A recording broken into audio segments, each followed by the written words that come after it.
কুষ্টিয়ার কুমারখালীতে operation devil হান্টে word Awami লীগের সভাপতিকে গ্রেফতার করেছে থানা পুলিশ। বৃহস্পতিবার রাতে তার নিজ বাড়ি থেকে গ্রেফতার করা হয় তাকে।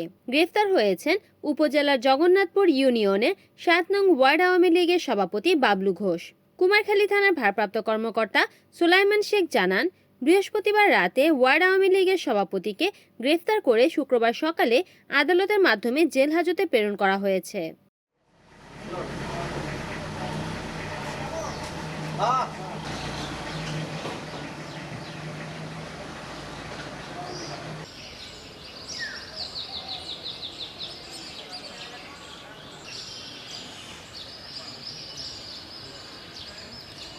রিপোর্ট করেছেন কুষ্টিয়া প্রতিনিধি নাজমুল হাসান, NN টিভি।